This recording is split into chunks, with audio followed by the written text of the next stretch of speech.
पृथिवी शान्तिरन्तरिक्षगं शान्तिर्द्यौः शान्तिर्दिशः शान्तिरवान्तर दिशा शान्तिरग्निः शान्तिर्वायुः शान्तिरादित्यः शान्तिश्चन्द्रमा शान्तिर्नक्षत्राणि शान्तिरापः शान्तिरोषधयः शान्तिर्वनस्पतयः शान्तिर्गौः शान्तिरजा शान्तिरश्वः शान्तिः पुरुषः शान्तिर्ब्रह्म शान्तिर्ब्राह्मणः शान्तिः शान्तिरेव शान्तिः शान्तिर्मे अस्तु शान्तिः.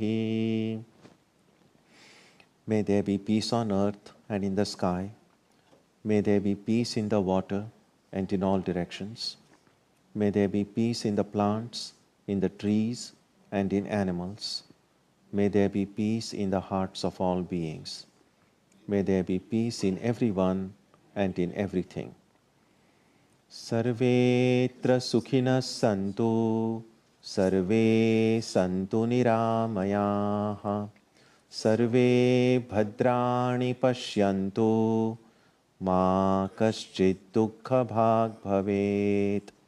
Sarvastaratu durgani sarvo bhadrani pashyatu.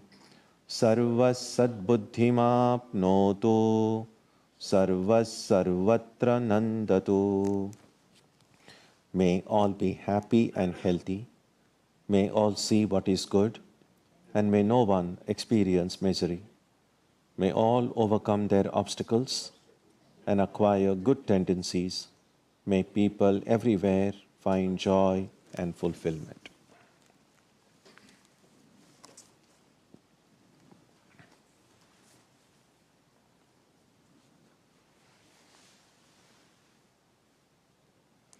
Let us now spend some time touching the center of peace and joy in our hearts.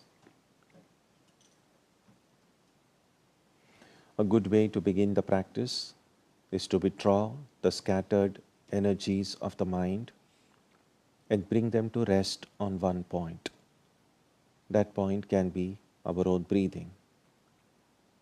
Let us therefore practice breathing with awareness. As we breathe in, let us visualize that our body and mind are being filled with love, strength, and compassion. And as we breathe out, let us release all the stress, anxiety, and exhaustion in the body and mind. Let us practice this way for a while.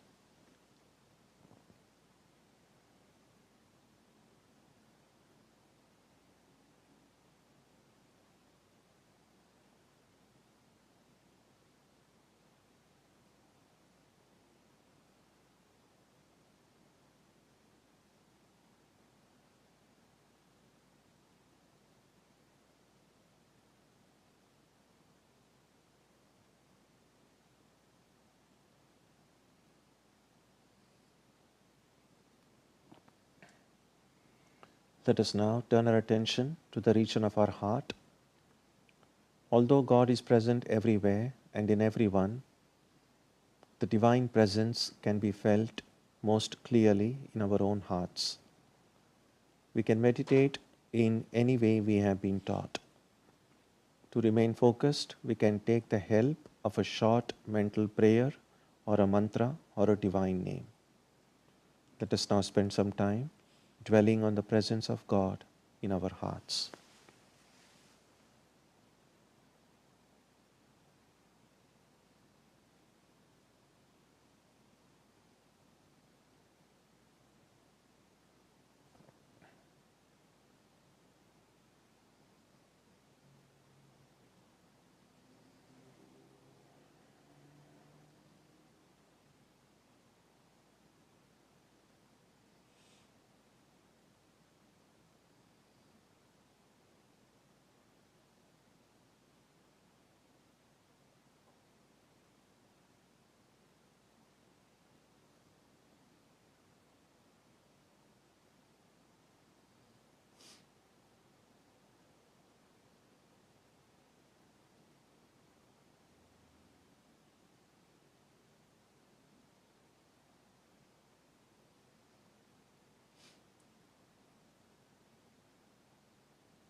Om Asatoma Satkamaya Tamasoma Jyotirgamaya Mrityorma Amritam Gamaya Aviravirmayeti Rudrayate Dakshinam Mukham Tenamam Pahi Nityam. May the Divine lead us from the unreal to the real, from darkness to light, from death to immortality. May the Divine consciousness fill our hearts and protect us.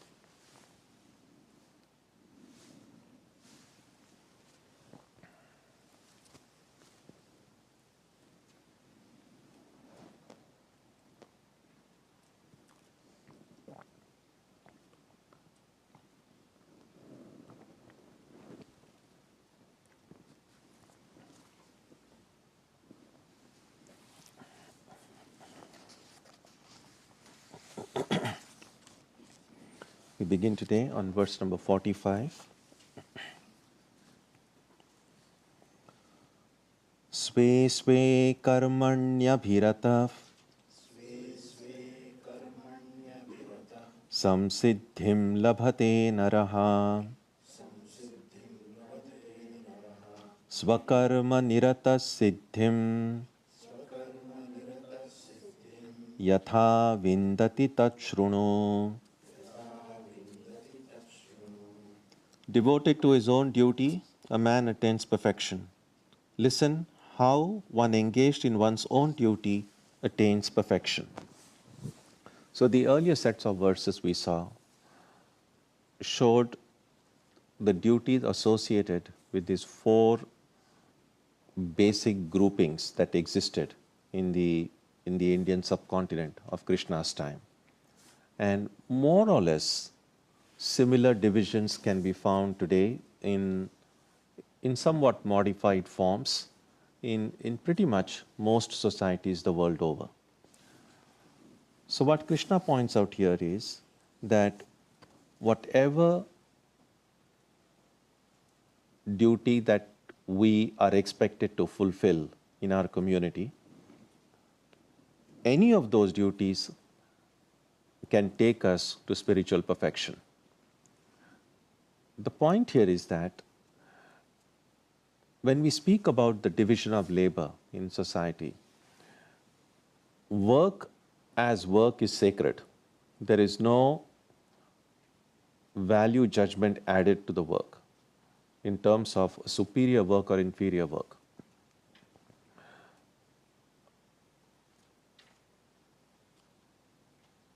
Somehow, it seems to be a part of human nature to grade things. From a spiritual standpoint, every work is sacred. There is no higher or lower work because every work can take us to that higher spiritual truth. But we find, of course, that in life, not every job pays you the same amount. There are some jobs that pay you more, there are some jobs that pay you less. Now, sometimes, therefore, we grade the type of work based on how much you are paid for it. So, sometimes we grade work based on how much respect it commands in society, because we know certain kinds of jobs command greater respect or greater adoration than some other works. So this idea of associating work with superior or inferior, better or not or worse, good or bad, these are all value judgments that we human beings put on work. But from the perspective of the Gita, any work, there is no low or high. Any work, as he said, devoted to his own duty, we can attain to perfection. And then the subsequent verses now, Krishna will show how is it that, how can we engage in the duty that we have in order to attain perfection. That will be in the next verse, verse number 46.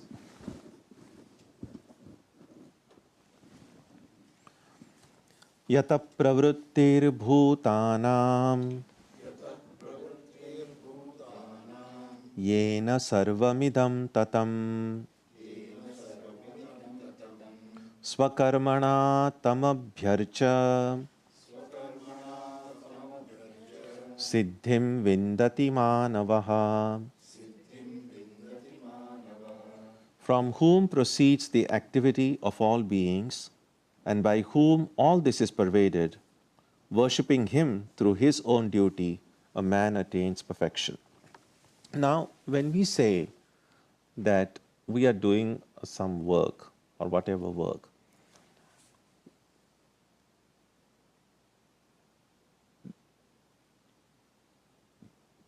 there is a problem involved in that recognizing the work as my work. And the problem there is just the my. Let's put it this way.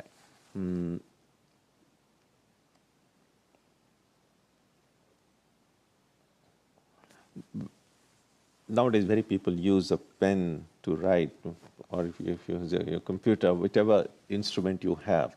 So if you are using a keyboard to write an article or write a letter, or you're using a regular old style pen and paper. The question that can be asked is, who is doing that work? Who is doing the writing? And of course, you will say, well, if I'm holding it, I'm the one who is doing the writing. But really speaking, my fingers are not even in contact with the paper on which the letter is being written.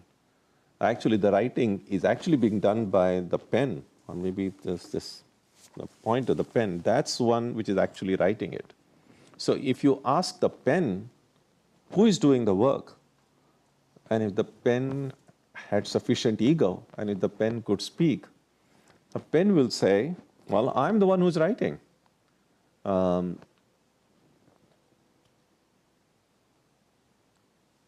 just as it seems ludicrous that a pen would say, I'm the one who is writing, well, the real writing is being done by the one who is holding the pen. It's equally ludicrous for any of us to say that I'm doing the work, because we are only instruments in the hands of a higher power. Now, what does it mean, instruments? Think about it this way again. Let's go back to the writing of that letter with a pen and paper. So when I say I am writing it, even if it's not the pen, let's say, well, if it's not the pen, then who? And I say, well, then it's me. But again, it's this hand that is holding the pen. So it's this one part of me, which is called the hand, which is holding the pen, that is doing the writing. But the hand by itself wouldn't be able to write it, because then the mind will say, well, if I'm not there, the hand couldn't do anything. And what would the mind do if the mind was not conscious? For instance, when we are asleep, the hand is present, the mind is present, but I cannot send an email in my sleep. I mean, I can send it in my dream, but not in the waking state. And so I have to be conscious. So now, who is the one who is doing writing? Consciousness is basic, because unless we are conscious, neither is any experience possible, nor is any activity possible. So all activity proceeds from first and primary being consciousness. And then everything else happens, whether it's the mind, the hand, and the pen, everything proceeds. That is exactly what is meant by here saying, from whom proceeds the activity of all beings. So the divine being is seen as that supreme universal consciousness, because of which, or from which, all activity becomes possible. And you and I, so just as for me, the hand is an instrument, for God, this entire universe is the instrument. We are merely instruments in the hands of God. And just as it is foolish for the pen to say, I am doing it, it's foolish for us to say, I am doing it. And that is what is meant here. From whom proceeds the activity of all beings, and by whom everything is pervaded. Because if God alone exists, then there is nothing in the world which is not God. Now, in spite of this, sometimes when we read verses like this, intellectually we might have some faint grasp of the idea, oh yes, I'm really not doing anything, I'm just an instrument, and this is the whole thing is just filled with God. But in spite of that, this I, the sense of I, just doesn't go away easily. It still is there. Now, if this I is there, then the best that this I can do is whatever it does, do it as a form of worship. That's why Karma Yoga then becomes a way for the I to not become an obstacle to transcending itself. The ego is the main obstacle. Sri Ramakrishna used to say that, he said, if this I doesn't go, then let the rascal, the word he used in Bengali was shala, let the rascal remain as a servant. So essentially what Ramakrishna said was, the ideal thing, the goal is to get rid of the ego. It's the ego that is separating me from God. It's the ego that is separating me from being enlightened. And if I can get rid of the ego, great. If I cannot, then okay, the ego says, no, please don't destroy me. Let me stay. Please, I'll do whatever you say. Don't kill me. Please let me be. Then you can tell the ego, okay, if you want to stay, just be a servant.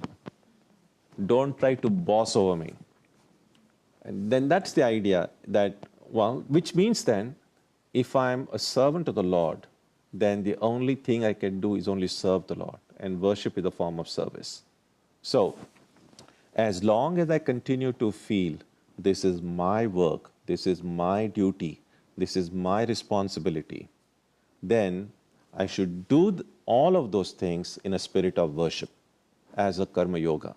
If I do that, then this ego, instead of being a hurdle, gradually gets purified. And when it gets purified, it gets out of the way, and then we attain to perfection. That is what he says in verse 46. From whom proceeds the activity of all beings, and by whom all this is pervaded, worshipping him through his own duty, a man attains perfection. So, the goal is to recognize that I have no duty. In fact, the Gita itself has said in earlier verses that a person who becomes enlightened has no duty whatsoever. Tasya karyam na vidyate. That person has no duty. But right now, who wouldn't want? We would love to have no duty, no responsibility. Although that's what we would love to have, but we still find, no, we do feel a sense of duty, a sense of responsibility. And then Krishna says, if you have it, and whatever it is that you need to do it in a spirit of worship. Then you can attain perfection. So, the work that I need to do, the duties and the responsibilities I have in life, are in themselves not an obstacle. The obstacle is looking upon them as mine. And if I have to look upon them as mine, then the best way forward is to do them in an act of, as a form of worship. Verse 47. Shreyan swadharmo vigunaha paradharmat swanushtitat swabhava niyatam karma kurvannapnoti kilbisham. Better is one's own duty, though defective, than the duty of another well performed. Doing the duty ordained by one's own nature, one incurs no sin.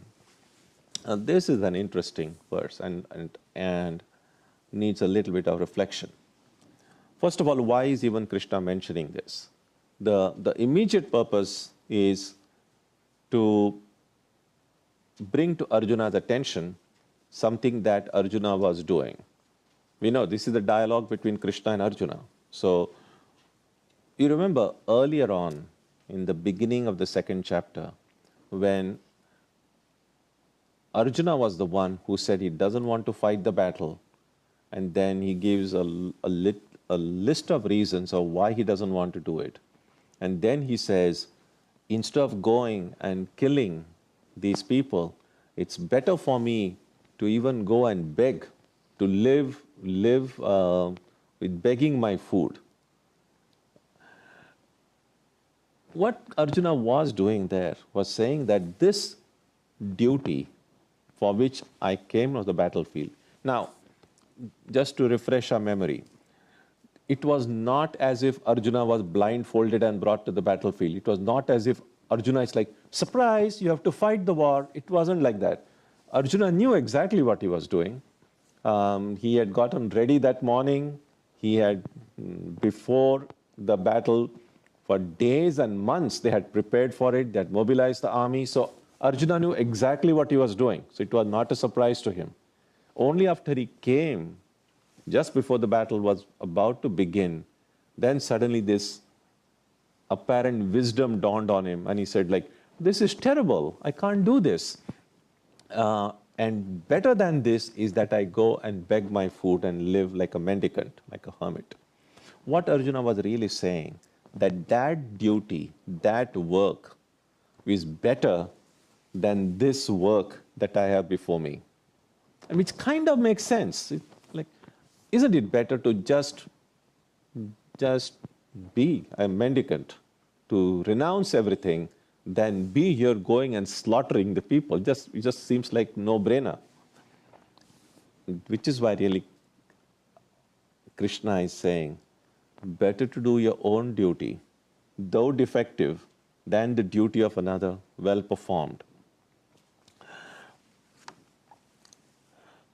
He'll describe it, he'll give the reason later on in the next verse of why this should be so.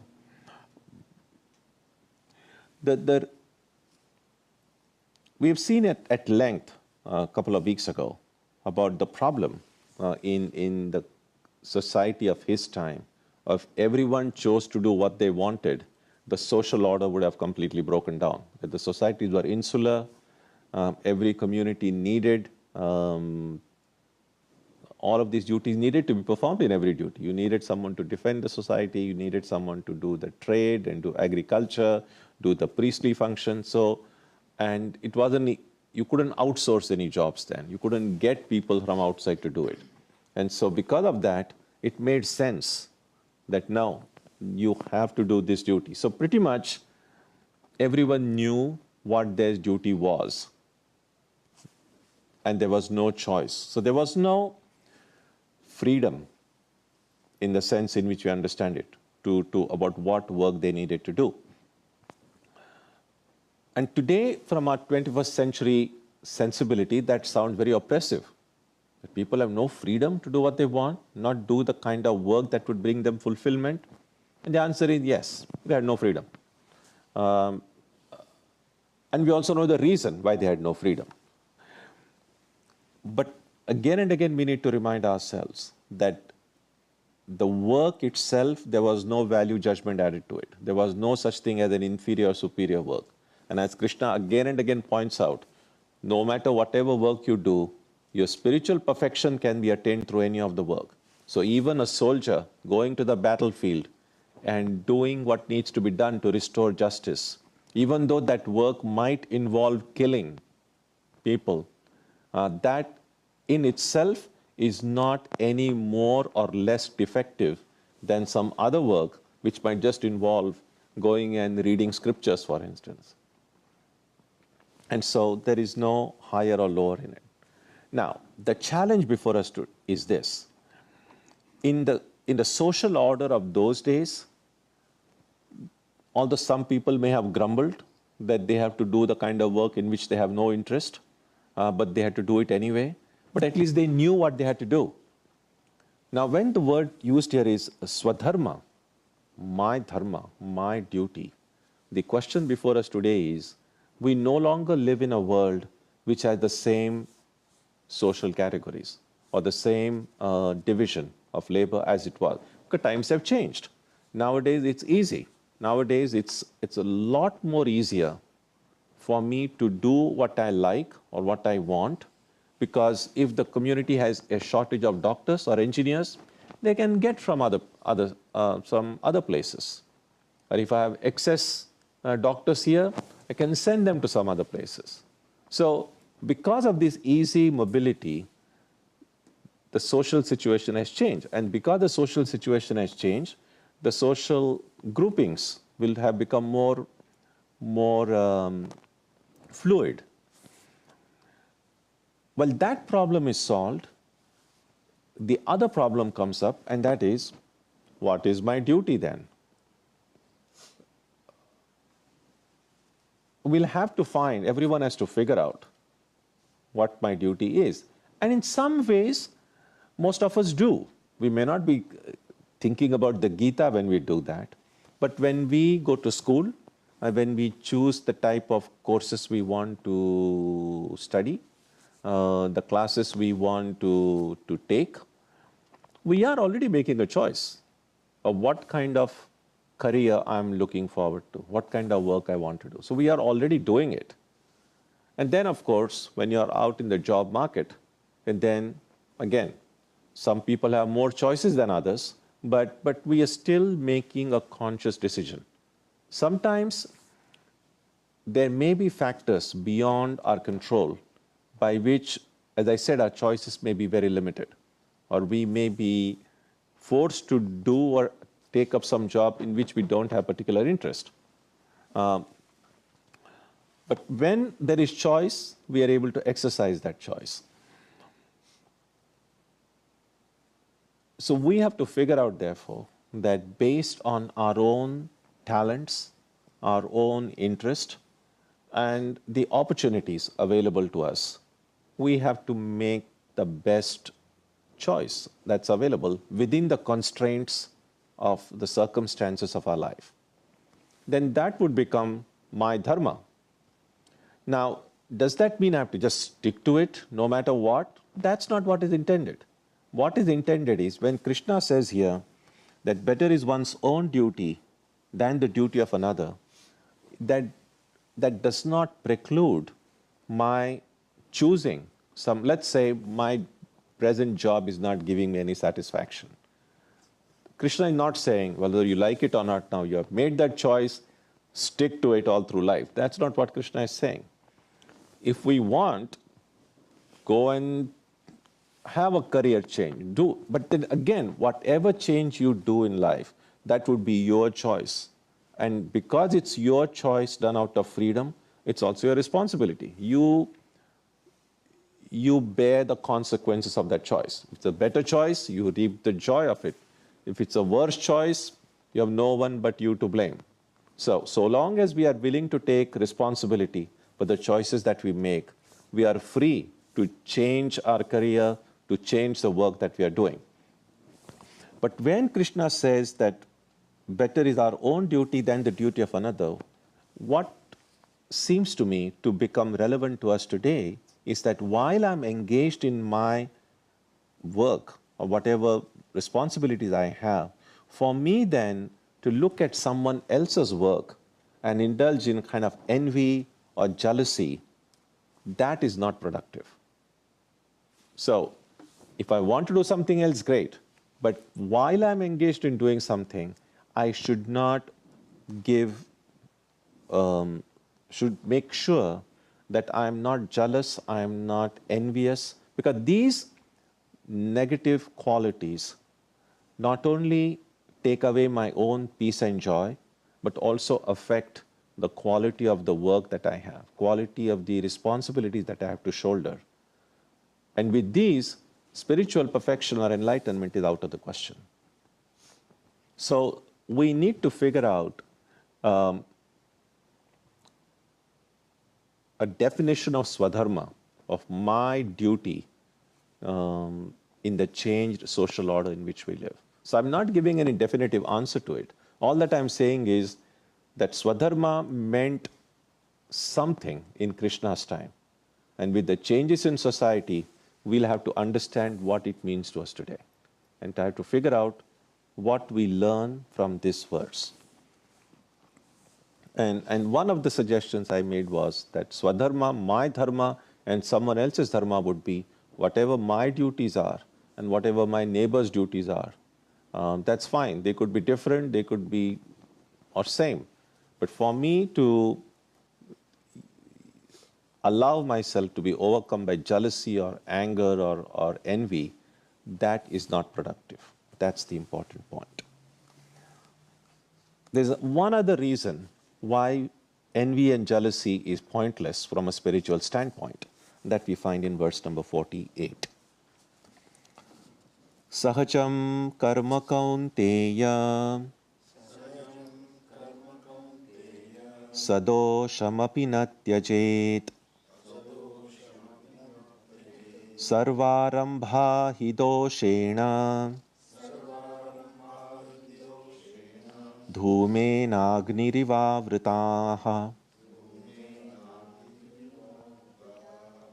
One should not, O son of Kunti, relinquish the duty to which one is born, although it may be attended with evil, for all undertakings are covered by defect as fire by smoke. So what Krishna is saying is this, and it's something that I mentioned in the beginning, that no work is intrinsically better than another. Work involves activity. Work is not possible without the sense of agency, the sense of ego. And in order to do work, I'm going to use my body and mind, either my body and my mind or both.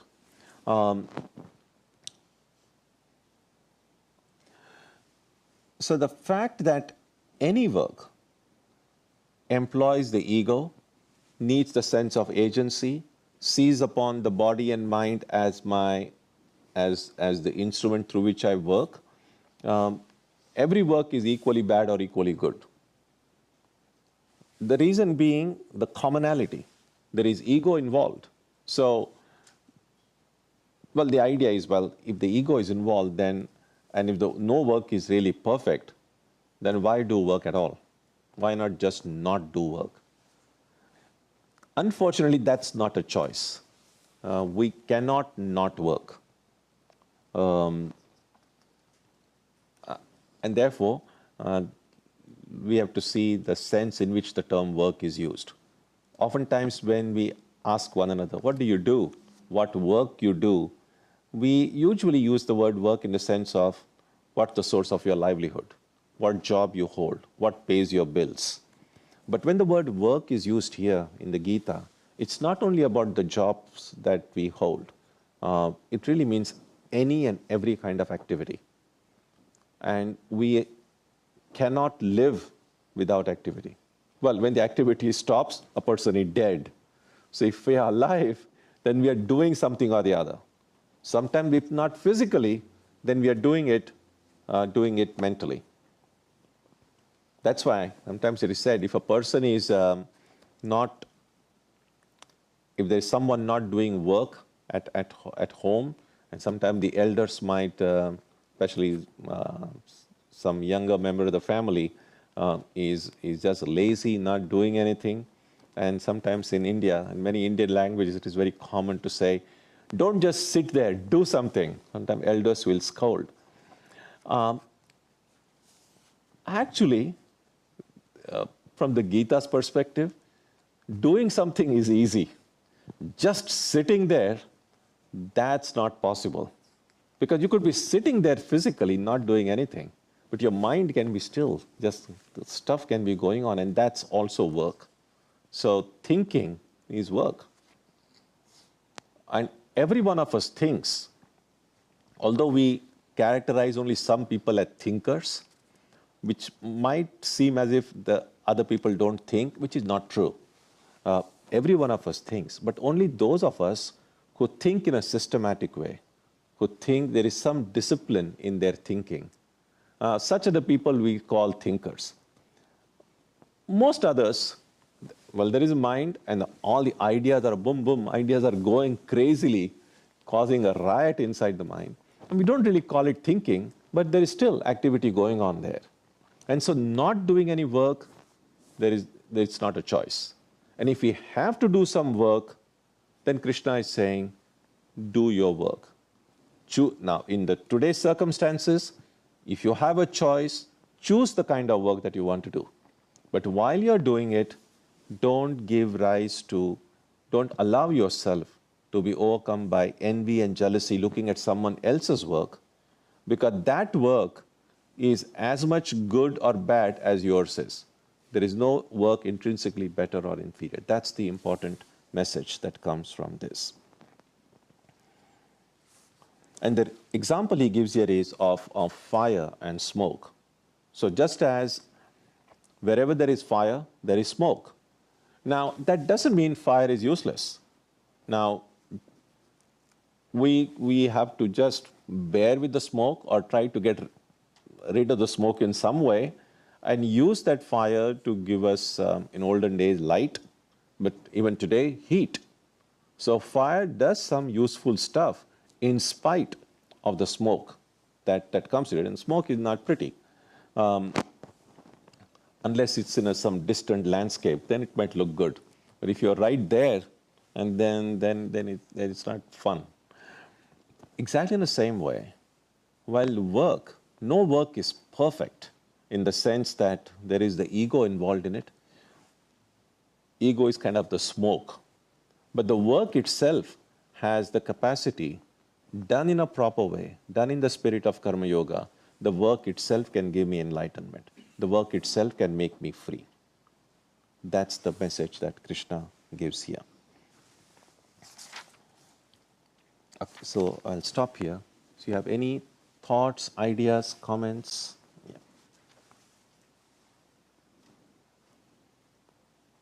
Yeah. Yeah, I think that's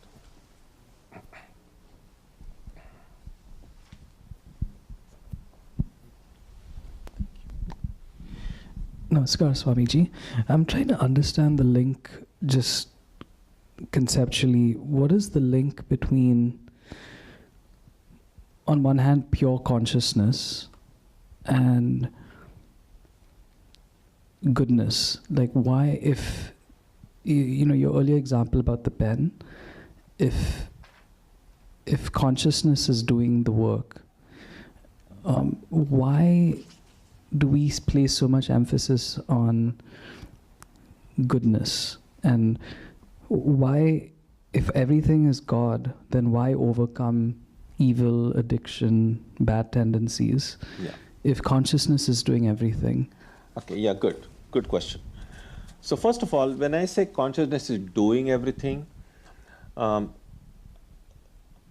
statement needs a little bit of a nuance. A consciousness really cannot do anything. But yes, consciousness is doing everything. In the sense that, think about it this way. If there were no power, if there were no electric power, we wouldn't have lights here in this hall. In fact, just 2 weeks ago, when we had this big storm, we lost power here for 15 hours. So there was no power, there was no heat, there was no lights. And so the power is giving us light and heat, right? But I can say it's because of the power that we have light and heat. But suppose we have the power, but no fixtures. There's no electric bulbs. There is no boiler. There is no heating, this thing. In spite of the power, I still cannot have heat and light. And so it's in that sense that the power makes light possible. Power makes heat possible. Exactly in the same way, consciousness makes work possible. So the work is really being done by the pen or the hand. That's the one which is actually moving. But that wouldn't move if there were no consciousness. So, to put it more accurately, in order for any activity to take place, there has to be a joint operation between consciousness and material things, like the hand and the pen. Now, these two apparently are working together to make any activity possible. Consciousness by itself can't do anything. The pen by itself can't. It's like this. The pen is here. The pen can't do anything. My hand is here. My hand, I cannot write anything. So in order for me to write, the hand and the pen must come together, and then the activity is possible.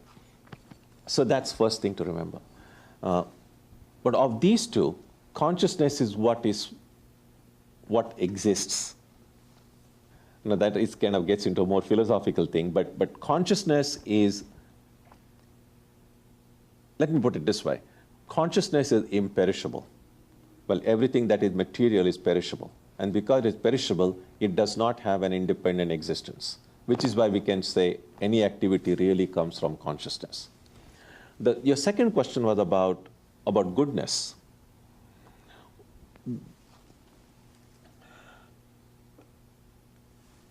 Goodness and evil both are obstacles to attaining enlightenment.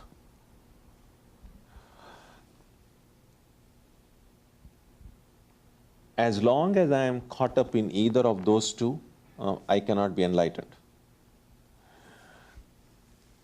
Now, what is the way to get rid of them? The way that is mentioned in these books is that I must make an effort to eliminate all evil, all bad things, whether it's bad actions, bad thoughts from my life.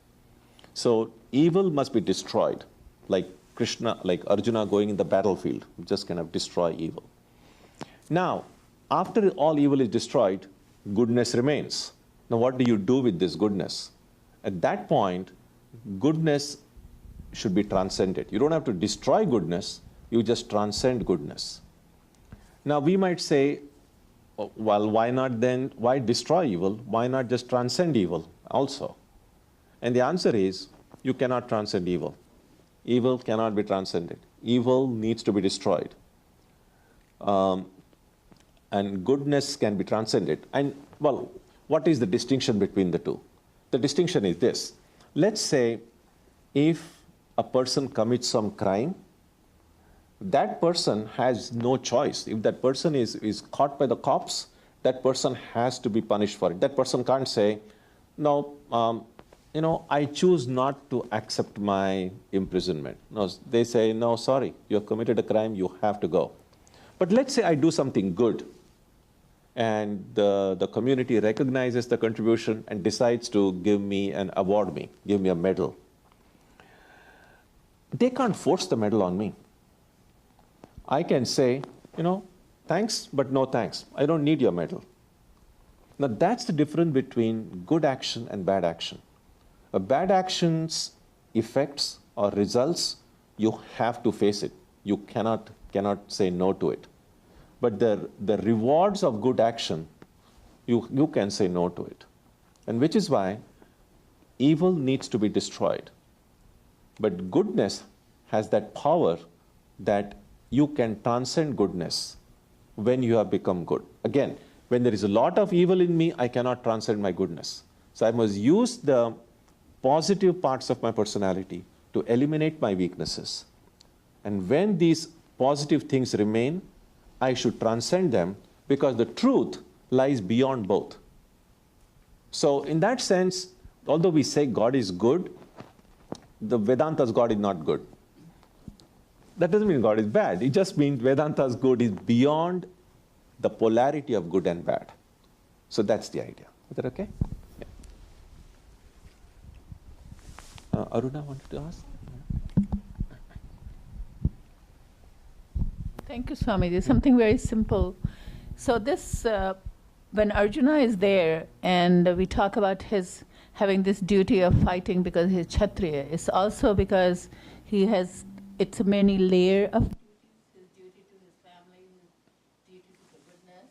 Oh, sorry.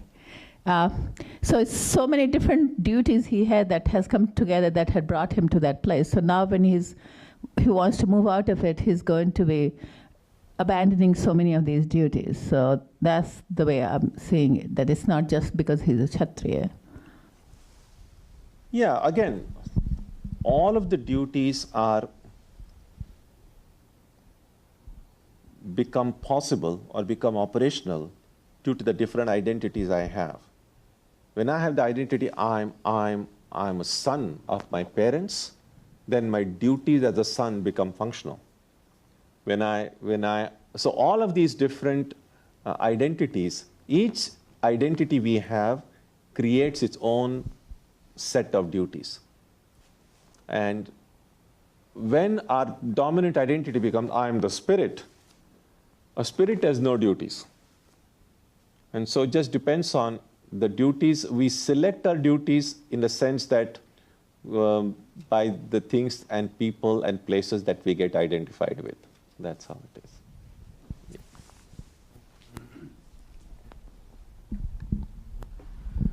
Swamiji, you had explained this earlier, but a refresher might be helpful for me.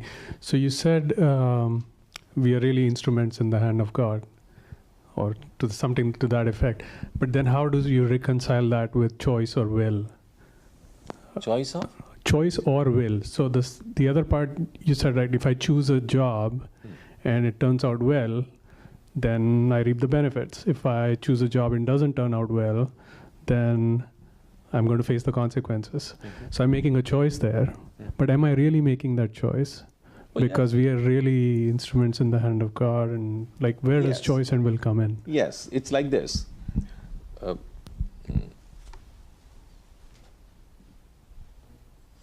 Let me think of an example.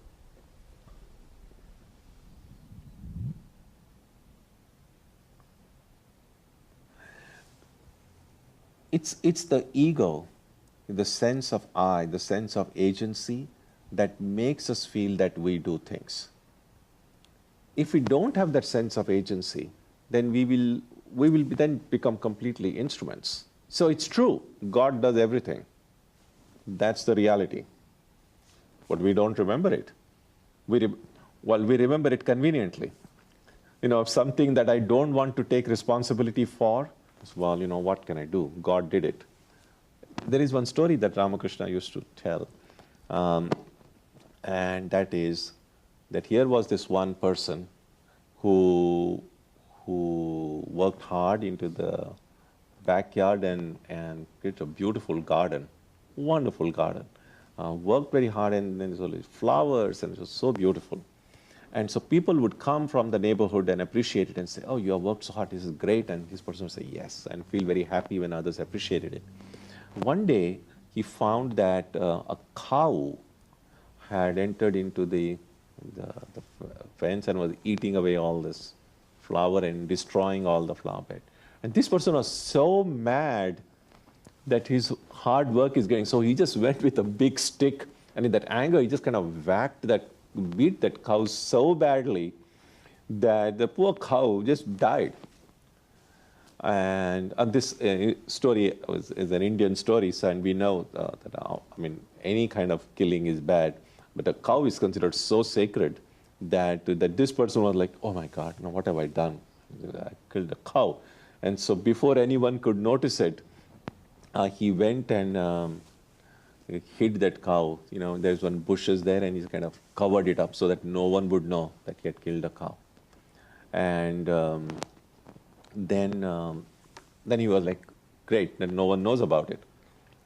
And then Indra, we see, the king of the gods from heaven, he just comes down and then takes the form, just in a disguise, and then says, oh, this is such a beautiful garden. Who did this? Who did all this? And then this person says, oh, I did it. And said, oh, great. And then Indra then goes where that he has hidden that cow, and then, oh, a cow is killed. Who killed this cow? And then this person says, oh, this hand. And then in some of our books, Indra is said to be a deity who controls the function of the hand. Then he said, oh, it's all this. Indra did it. Indra's his hand, I just, I'm not responsible because everything happened by the will of God. And this cow was killed. And then in the story said, Indra revealed himself and said, oh, when people are appreciating the garden, etc., who did it, then that's when you did it. But if something bad happened, then that's Indra did it. So that's what happens. So, yes, God does everything. And if we remember that, and if we are able to remain consistent with that our whole life, you won't be affected by anything. Evil, good, you will be beyond it because God is doing everything. But if I only say good things about me, any blunders that are done as because, well, I'm just an instrument, that won't work. And then you might say, well, then the life is so easy. I just have to remember God is doing everything, and then I can do whatever I want. The problem is you will not be able to do whatever you want. If you remember really that God does everything, you'll be incapable of doing any evil. So it's not that if I remember I can do what I want, it doesn't work that way. So the ego is at the root of all of this.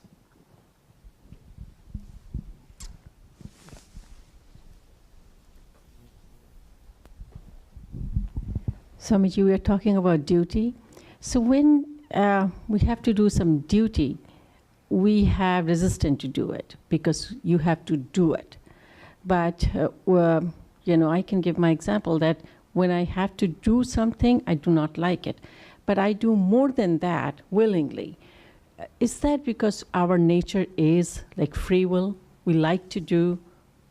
Yeah. We don't want that anybody says something to do. Sure. Yeah, no doubt. It's something that anything imposed from outside, the mind resists. And so the practical thing, therefore, is if I have to do something anyway, why not make an effort to like it? Because whether I like it or not, I have to do it. But if I make an effort to like it, I might enjoy it. And this is the trick. And this is something very important.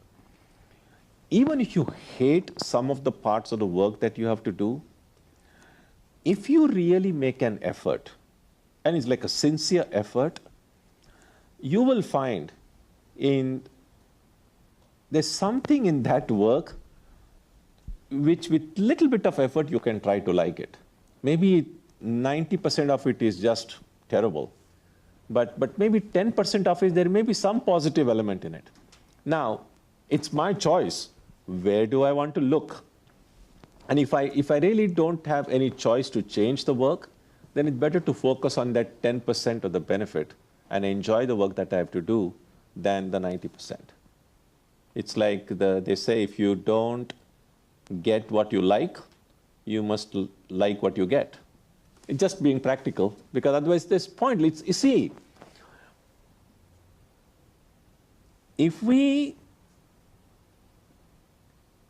spend our time grumbling, complaining,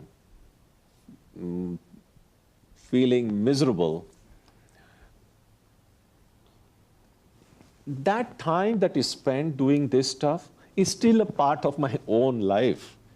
So I'm really spending my life being miserable. Why should I do it? And so I must find a way. And this is not to say that it's always easy, that there will be situations, times in life when things really look bad. But what choice do we have?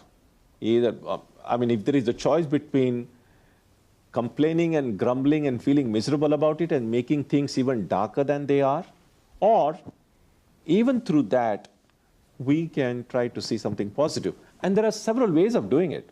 Here are a couple of ways that come straight immediately to mind. One is, if someday you're feeling a little low, or you're feeling like not feeling too happy about the situation,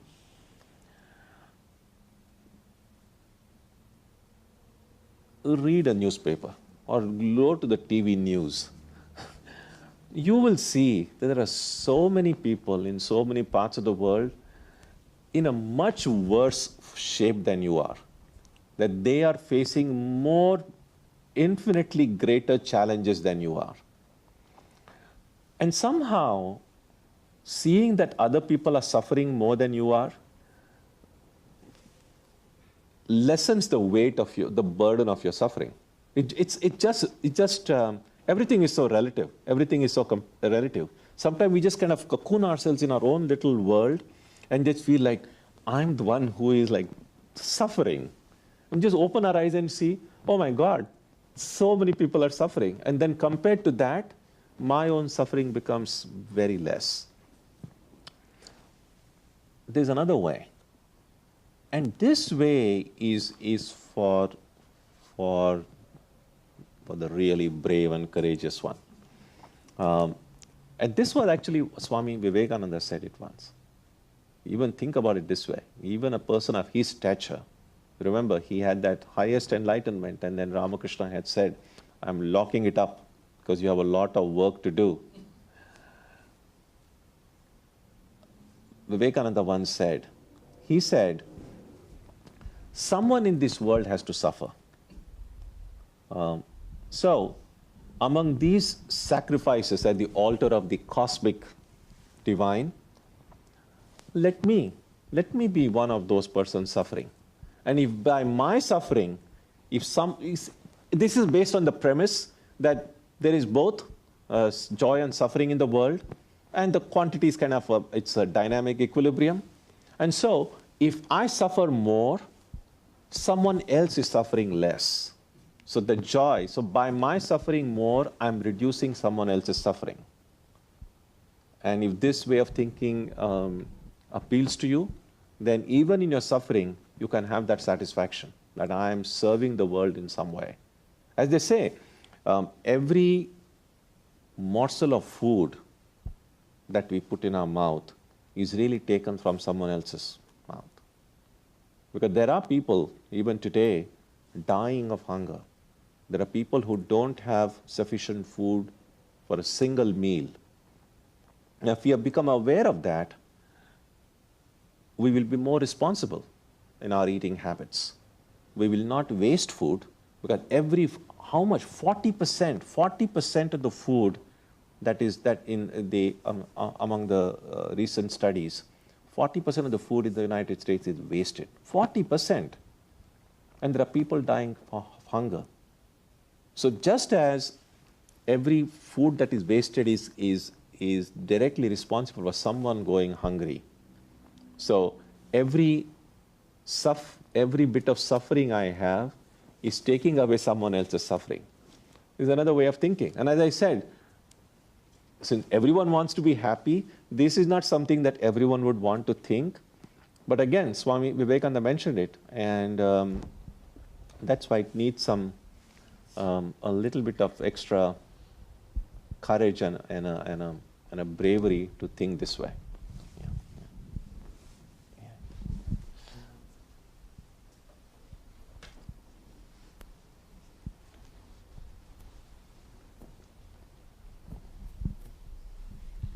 So Swamiji, this principle that you mentioned, that Swami Vivekananda highlighted, that there's kind of an equilibrium between joy and suffering, and that, let me bear the suffering instead of someone else. Is that the same principle behind what Christ was saying when he, when in the Bible we say that Christ suffers for us?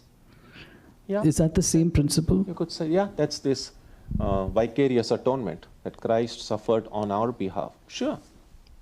That because he suffered, we have to suffer less. He took away our suffering. And that idea of vicariously taking away the suffering occurs. Yeah, sure. It's a good that was a good parallel. Yeah. Yeah.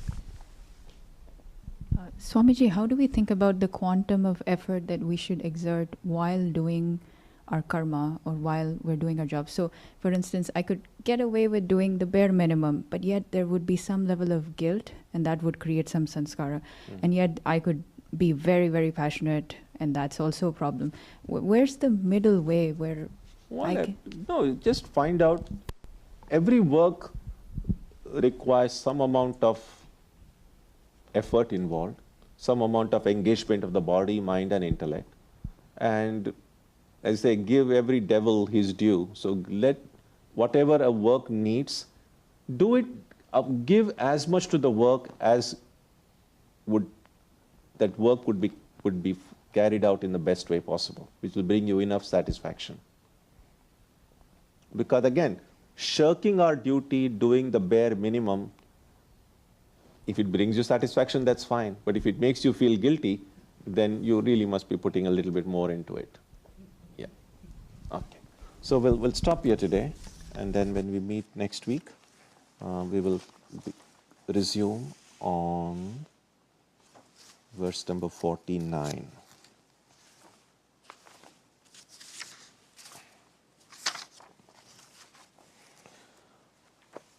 Om Jananim Saratam Devim Ramakrishnam Jagadgurum Padapadme Tayo Shritva Pranamami Muhurmuhu.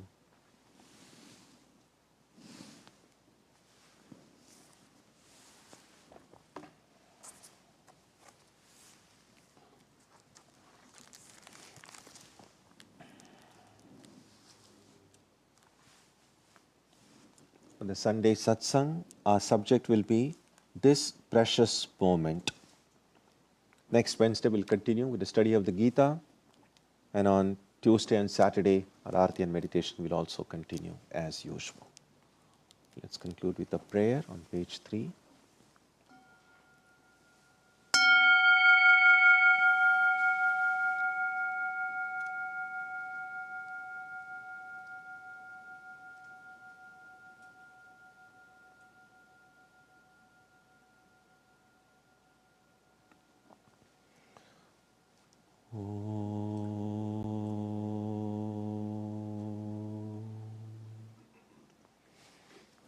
May the Divine Being, who is the Father in heaven of the Christians, Holy One of the Jewish faith, Allah of the Muslims, Buddha of the Buddhists, Tao of the Taoists, Ahura Mazda of the Zoroastrians, the Great Spirit of the Native Americans, and Brahman of the Hindus, lead us from the unreal to the real, from darkness to light, from death to immortality. May we be granted strength, freedom, and clear understanding. May we learn to see God in our own hearts and in everyone around us. May God bless us all and fill our hearts with gratitude, grace, and love. Om Shanti Shanti Shanti. Peace, peace, peace be unto all.